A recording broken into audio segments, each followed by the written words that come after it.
Scene 1B, take 1. Everybody hold for a second. Everybody set. Reset. Alright, action. Yes? Oh, what? I forgot my line. Cut.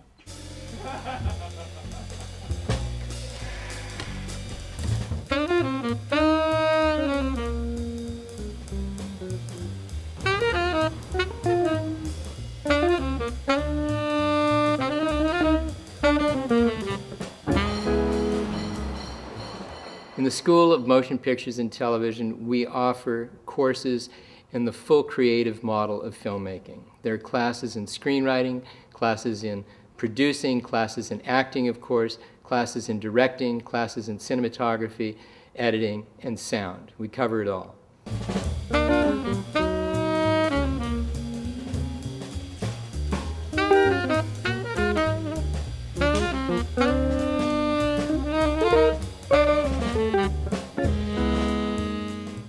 You know, passion, in my opinion, is like a child who shows you their first work of art that they've just created all on their own.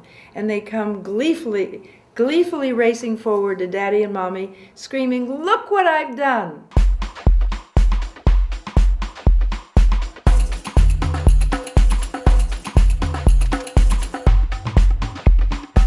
Do you need an audience to do theater? Hell yes. Yeah, you do. Because theater's participatory. Theater's participatory. Without an audience, the theater doesn't exist. But with the audience there, it becomes a different thing. But your primary relationship as an actor is not to the audience. Your primary relationship is to the other actors on stage. It is by creating that relationship to the other actors on stage that you actually give the audience something to relate to. Okay? And that is exactly what we are trying to do when we are on stage. We don't go to the theater, we don't go to the movies to watch people wallow in a pool of filth. We go to the movies, we go to the theater to watch them try to climb out of the pool of filth. That's what we're interested in. We're interested in not how they feel, but what they feel, how that makes them behave, what that makes them do, and whether or not they succeed or they fail. That's what we're ultimately most interested in. Drama is based upon situation, and it's based upon relationship. And in order to adequately become the character, all they ultimately have to do is take themselves and put themselves in the situation and in the relationship in order to tell the story of what's going on. Why does this character say the things that they do? What makes them say what they're saying, and what makes them do what they're doing? That is not a how question at all. That's a why question. And I find that once I actually get them to answer the why questions, all they really have to do is show up. Action. That's an impressive office you have out there. No big deal. Just a bunch of lawyers. What can I do for you? Story in motion pictures is everything. Story in the arts is everything. We're always trying to communicate story. And in motion pictures, we work collaboratively. And in the teamwork that we do, everyone's job within the team is to produce story. Whether you're the writer or the actor or the production designer, the sound designer, the editor, we're all focused on creating story. It's everything. Going to bed. I got a hard day drinking water. Tim, what happened with you and Erica? I love writing because it's as close as you'll ever get to playing God, which may seem strange. You get to create a whole world, a whole universe. You can make your people taller or shorter. You can make them fatter or thinner, blacker or whiter, gayer or straighter, whatever you choose to do with them. And you can make comments on the human condition. You can make people laugh. You can make them cry. You can teach them something about their own lives. You use every element: drama, comedy, music, costumes, historical locations. I mean, there is literally no limit to what a screenwriter or a good writer can do, and that's powerful stuff. When it works, it's just magnificent. And I love teaching because it makes me a better writer. And because I had great teachers when I first entered the world of screenwriting, and I feel honor-bound to pass that knowledge and wisdom that I received onto other people. I like people. I think the purpose of art is to connect and communicate and inspire other people. And a classroom is a wonderful place to do that. I like my students. I've become friends with so many of them and continue to help them and monitor them and advise them and encourage them. It's a sacred occupation being a teacher.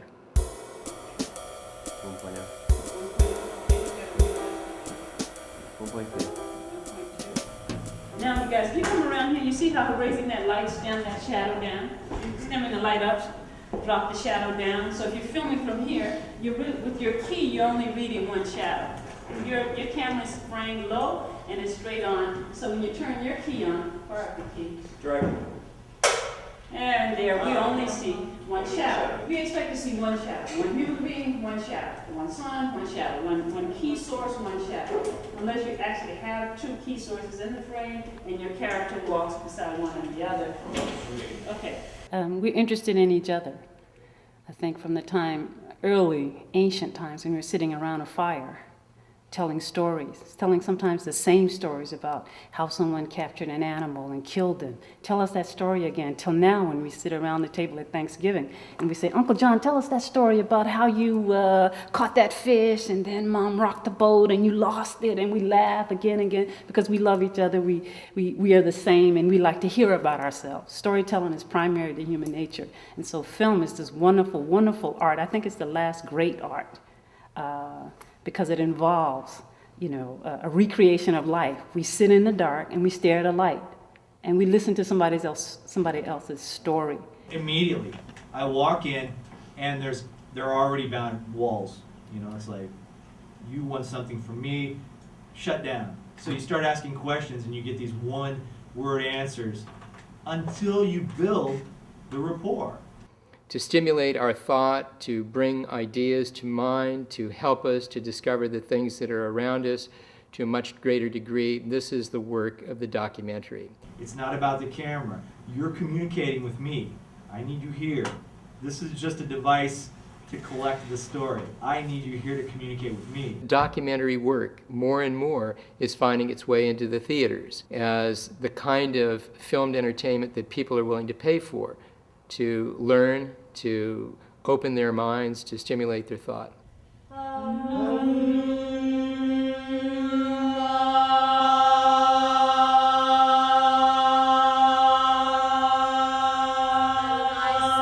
sound.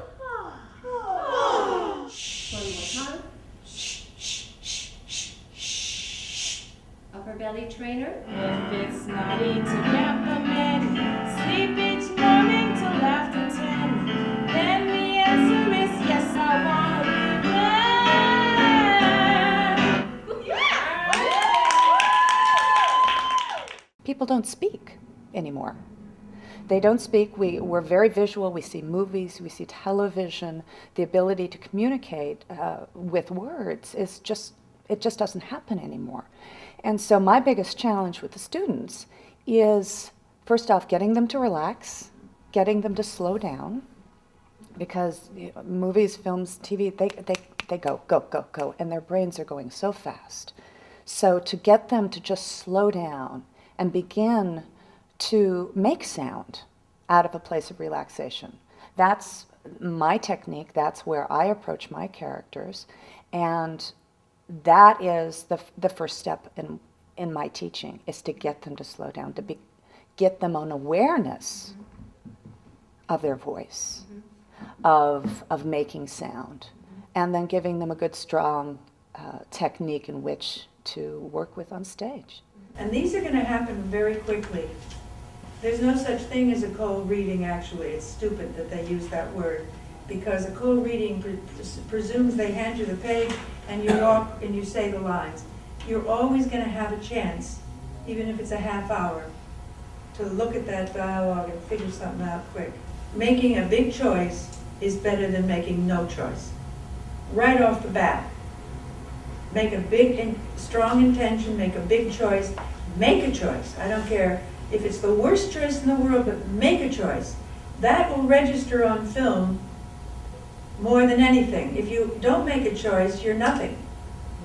Deadly dull, and they'll go right on to the next actor. You make a choice that leaps off that screen, and you at least have made a choice. Something happens. You gotta take a look at this window. I've got a view that will knock your eyes out. We start in the morning with the acting class, where we work with them to get their scenes ready. And then we come together with the directors, and the directors work with the actors to prepare the scenes for filming or taping. And then by the end of the day, we've completed the piece on tape. And then the following week, we do the next slew of pieces. Usually we get in one day, one project done. And we prepare for those days. We don't just all do it in one day. The actors have to learn their lines and prepare through rehearsals. I'm calling to tell you, Father, so tell him a cousin of his has died. The funeral's tomorrow, so you could tell him a cousin of his has died. There's an energy and an excitement over seeing it work, seeing the whole piece put together, seeing dailies after you finish the work. So we are trying to bring together these courses so that they work with one another. A scene always needs a backdrop or a background. It needs to be in a particular room or place.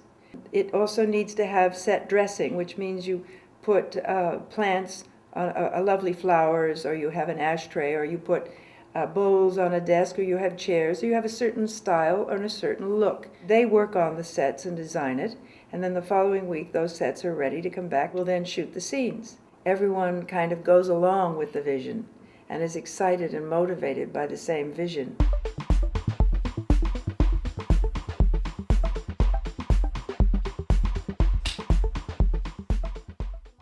There are a few approaches to editing. One of the most, I guess the traditional form of editing is we start with a master shot, we go in closer, and then we move in for close-ups. And when we get into the close-ups, we start to get much more into reactions between characters, and we start to get into much more of like the dynamic process of the scene. Some people are sort of moving away from that and trying to just cut right into a close-up, for example. And that's another way of editing. There's a few styles that we have to kind of to examine. A person needs to have a voice. You need to find your own voice, your own personal sort of take on things that you can share with others. As a director, that's essential. As an editor, you do have a voice. Your voice is a voice that's a little hidden from the general public because what we do is so invisible. They don't notice what we're doing. But the director needs for you to be able to articulate your ideas and your opinions and what your honest feelings are about the footage. You have a pierced ear. I have a pierced ear. You have a pierced ear. Listening probably is one of the most important things you can do, not only in life, but in acting. If I can instill in this classroom that I teach the idea of safety, there are no right or wrong. Whatever it is that you have to share with us is in this room, and it is for us to experience with you. And it really is like a session amongst people who are trying to sort out their lives or to make something real for themselves so that they can get through that into the next step. We had an experience last semester where a young actor shared something so deeply personal, and I looked around the room at every one of our students, and they were so emotionally involved in that person's story that there were a couple of people weeping. Now, they got just as much out of it as the person telling the story. And there was a kinship, a connection that is so important in the film art and in theater art. It's so important to share what's underneath the lines. Here I am on a medium shot. As I come here to talk to Ege, I just became a close-up. So what am I delivering here that was not delivering there? When I'm going to walk, and how that affects the relationship between the actor and the camera to enhance that, because now I'm huge. I mean, I'm the whole screen now. And then I can diminish and make myself, if I'm feeling depressed or something, or whatever is in the scene, your relation with the camera. You got to think about this, because the actor will look at you and say, are you prepared? to guide me through this, to help me deliver this, because their minds are going places. And you as a director is there to serve. Everybody's serving the story. You're right. Come on, get me.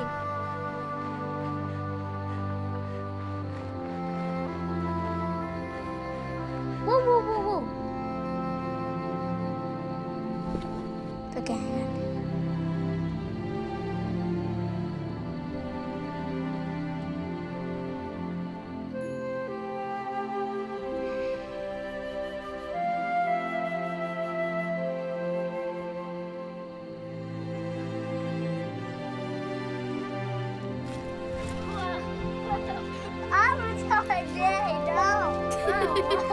There are options in a film education. There are great schools delivering a great education. We have our approach, and our approach is hands-on portfolio development. And this is based on a real-world industry need. The industry hires specialists. The industry hires professionals with a reel. And this program is built on that premise. We provide students with the equipment, the mentorship, and the curriculum to grow their portfolios to where they can make that entry into the film community at a respectable level with a portfolio that demonstrates their skills. We see that character, that every man or every woman, against all odds, and they try and they try and they try to get across that mountain, and they slip, and they try. The individuals who are selected to be in front of the classes teaching are individuals who have an industry portfolio of their own. We hire industry professionals who want to share their experience. They're industry professionals first and they're teachers second, but they're very dedicated to the teaching. And we have an incredible number of individuals teaching in the motion pictures and television program with very proud backgrounds who are very dedicated to the students, who come here with their industry experience and the full desire to share everything they know, to give it away very, very freely. Right? I would go a little under it because it goes 30 to 60 and I'm reading at 40. All the way down is going to be closed. There's a lot of us looking for a lot of you, and it's our job to know who you are, where you are, and if you're not right for this, you're right for something a week from now, a month from now. The setting up of the client. Guest speakers are a vital part of the program. We have individuals with very esteemed resumes coming into the classrooms to teach. So you set it before the position, and then you say, okay, you find a mark. You know, like I'll use the top of that painting. You know, how do you put your twist on it or your touch on it? You know what I mean? I think that, you know, I always try to be visual and try to think of staging and bring the camera into it and to make it dynamic. There's no such thing as bad lighting. You know, there's inappropriate use of lighting for different circumstances, but there's no such thing as bad lighting. You know, you can use any type of lighting you can find anywhere in the world and find some context to put it in. So it all boils down to story. I feel it's so important to bring those people that I have worked with, that I have enjoyed a collaboration with in films as an actress, director, with cinematographers, with editors, that I can bring those people here at the university to the students. Frank Mangello. I really am a big believer in complicating your life. I think you should have as many lovers as you can possibly fit in your lifetime. But I also think you should have animals, and you should fight with your parents, and you should visit your grandparents, and you should learn to cook, and I think you should make your life as complicated as possible, so that when you get to the stage, you bring all of that marvelous variety that's in your life with you. If you just sort of, you know, lay in your bed all day waiting to be an artist, you know, you'll get to the theater dry as a bone. I found that if I was trying to write a scene and I was trying to write the right line, I was getting tight, and it wasn't working. So I try to be loose and just throw out stuff. And my mind works, it's funny, I have a storytelling mind. For some reason, I love telling stories, which is useful if you're doing what I'm doing. And And it's because I guess I just love people's stories, and that's what I loved about medicine, because I loved hearing everybody's story, and I used all those things that happened to me when I was in medical school. And I know tricks, like I know how to get into a scene late and get out early. I want to see the actors act. I want to see the acting. I want to see the performance. I want to see the drama. I don't need it to be cut like this. I believe as an actor, if you really, really want to do good work, you have to do two things. One, you have to focus and learn how to focus. So meditation and yoga is quite useful. And discipline is very useful. But also, if you find on meditating and focusing you just cannot get rid of that angst, then you have to find a way of using it in the scene. And that's what's so exciting about being on stage in a long run in a play. Because there will be days when you come in and you just want to cry. And you've got to be this cheerful person. So you have to harness the energy.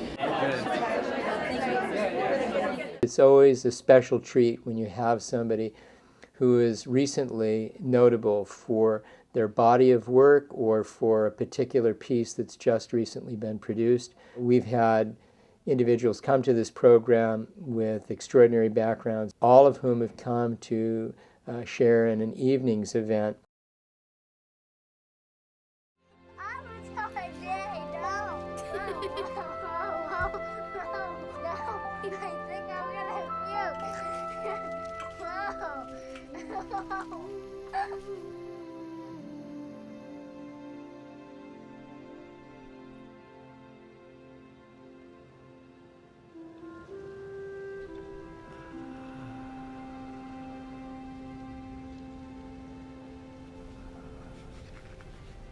After a student has been here for 4 years, they have to present their work to a committee, and usually the committee is made up with 1 or 2 directors and or several instructors. It's a very exciting moment. It's very nerve-wracking for those students who are waiting to be criticized or to be approved of by all of us. I feel distant. Money or your shots is like the way I'm looking at you. They're very wide shots, they're the long shot. At that moment, you have him here. He needs to be here. Your job as an instructor and as a director is not to just tear it down or to give all of the negatives about a piece, but it's to try to balance it out with negatives and positives. My philosophy is tell the student the truth. Offer the courses that are pertinent to the times. Some schools are old-fashioned. Some schools are pie in the sky. At the Academy of Art University, we offer those things that are current and pray that we're offering enough knowledge so they can deal with the future. Scene 1A, take 3. Everybody set? Set. Action. How important is acting? How important is the medium of film? How important is it? How important is the theater? It's a document about the way we live, the way we treat one another, the way we think, our belief systems. It's an incredible way to communicate to the world who we are and why we are as we are.